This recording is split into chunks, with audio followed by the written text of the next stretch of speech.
Assalamualaikum warahmatullahi wabarakatuh. Perkenalkan, nama saya Hasti Hamid, NIM 19921420062, Prodi Akuntansi 1 kelas B, Fakultas Ekonomi Universitas Negeri Makassar. Pada kesempatan kali ini, saya akan memaparkan materi tentang sejarah perkembangan standar audit di Indonesia. Langsung saja, yang pertama yaitu sejarah audit. Audit sudah dikenal dahulu pada zaman Mesopotamia dengan ditemukannya simbol-simbol pada angka-angka transaksi keuangan seperti titik, checklist, dan lain-lain. Di Mesir, audit terlihat dari beberapa transaksi keuangan yang diperiksa oleh auditor.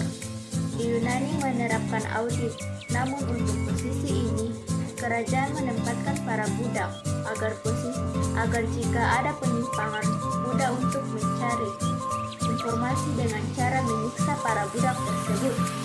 Dan di Roma, audit menggunakan sistem dengan transaksi keuangan. Jadi setiap transaksi disaksikan oleh auditor. Selanjutnya yang kedua yaitu pengauditan independen sebelum tahun 1900. Kelahiran fungsi pengauditan dimulai oleh negara Inggris. Kemudian Inggris memperkenalkannya di benua Amerika pada abad pertengahan 15. Para auditor di Amerika Utara mengadopsi bentuk laporan dan prosedur audit persis seperti yang berlaku di Inggris. Perusahaan-perusahaan publik di Inggris pada waktu itu harus tunduk pada undang-undang yang disebut Company Act. Menurut undang-undang tersebut, semua perusahaan publik harus diaudit. Ketika fungsi audit mulai diekspor ke Amerika Serikat, bentuk laporan model Inggris turut diadopsi pula.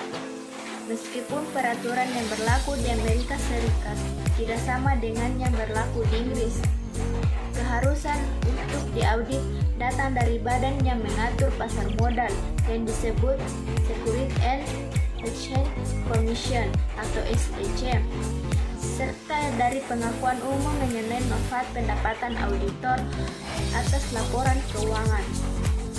Selanjutnya yang ketiga yaitu perkembangan di abad ke-20. Perkembangan di abad 20 sangatlah pesat karena revolusi industri di Inggris telah memasuki usia yang ke-50 tahun. Perusahaan di Inggris mulai merasakan manfaat dari jasa audit itu sendiri. Namun di kalangan pemegang saham terjadi kesalahpahaman dengan apa fungsi audit itu. Profesi auditor di Amerika berkembang pesat setelah berakhirnya Perang Dunia I. Sementara itu, kesalahpahaman tentang fungsi pendapatan auditor masih terus berlangsung, sehingga pada tahun 1917 Federal Reference Board menerbitkan Federal Reference Bulletin yang membuat cetak ulang suatu dokumen yang disusun oleh American Institute of Accountants yang selanjutnya berubah menjadi American Institute of Certified Public Accountants atau AICPA pada tahun 1957 yang berisi himbauan tentang perlunya auditorsi yang seragam. Tetapi tulisan tersebut sesungguhnya lebih banyak menguraikan tentang bagaimana mengaudit neraca. Pernyataan teknis ini merupakan pernyataan yang dikeluarkan selama abad ke-20.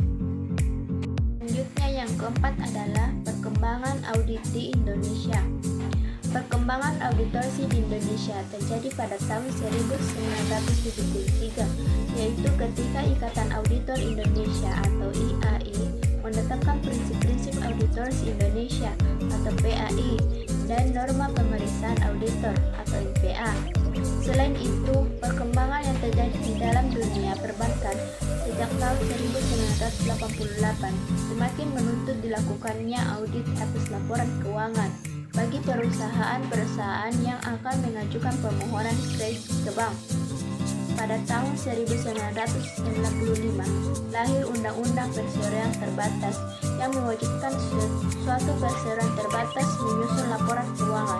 Dan jika perseroan tersebut merupakan perusahaan publik, maka laporan keuangannya wajib diaudit oleh auditor publik. Pada tahun yang sama, Undang-Undang Pasar Modal pun lahir juga.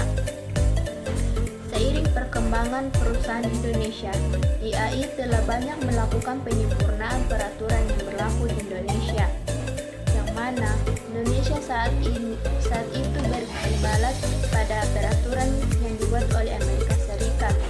Pada tahun 1994, IAI melakukan penyusunan ulang prinsip auditorsi dan standar audit yang disebut Standar Auditorsi Keuangan atau SAK dan Standar Profesional Auditor Publik atau SPAP.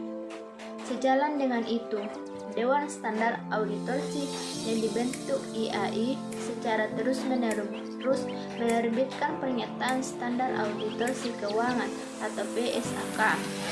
Seperti terjadi di Amerika Serikat 100 tahun lalu, fungsi pengauditan di Indonesia memasuki abad ke-21 ini masih belum dipahami masyarakat. Banyak kesalahpahaman yang terjadi atas laporan auditor karena fungsi audit tidak dipahami dengan benar. Maka dari itu, pemerintah mulai memperkenalkan auditorsi mulai dari SMA dan pengenalan audit dilakukan di perguruan tinggi. Yang kelima, jenis-jenis audit. Yang pertama yaitu audit laporan keuangan atau Financial Statement Audit. Audit laporan keuangan adalah auditing yang dilakukan oleh seorang auditor independen atas laporan keuangan yang disajikan oleh suatu organisasi bisnis atau kliennya untuk menyatakan pendapat tentang kewajaran dari sebuah laporan keuangan tersebut. Yang kedua yaitu audit kepatuhan atau Compliance Audit. Audit kepatuhan adalah auditing yang mempunyai tujuan untuk dapat menentukan apakah yang diaudit sudah sesuai dengan keadaan, kebijakan atau peraturan tertentu. Yang ketiga yaitu audit operasional atau Operation Audit. Audit operasional adalah suatu review yang dilakukan secara sistematis terhadap kegiatan suatu organisasi atau bagiannya dalam kaitannya dengan suatu tujuan tertentu. Yang terakhir yaitu sejarah perkembangan standar audit di Indonesia. Perkembangan standar akuntansi di Indonesia mulai dari awal sampai dengan saat ini yang menunjukkan konvergensi dengan IFRS. Satu yaitu di Indonesia selama dalam penjajahan Belanda tidak ada standar akuntansi yang dipakai. Indonesia memakai standar gaya Belanda. Yang kedua yaitu sampai tahun 1955 Indonesia belum mempunyai undang-undang resmi atau peraturan tentang standar keuangan. Yang ketiga yaitu tahun 1974 Indonesia mengikuti standar akuntansi Amerika yang dibuat oleh IAI yang disebut dengan prinsip akuntansi. Yang keempat yaitu tahun 1984 prinsip akuntansi di Indonesia ditetapkan menjadi standar akuntansi. Yang kelima, akhir tahun 1984 standar akuntansi di Indonesia mengikuti standar yang bersumber dari IASC International Accounting Standard Committee.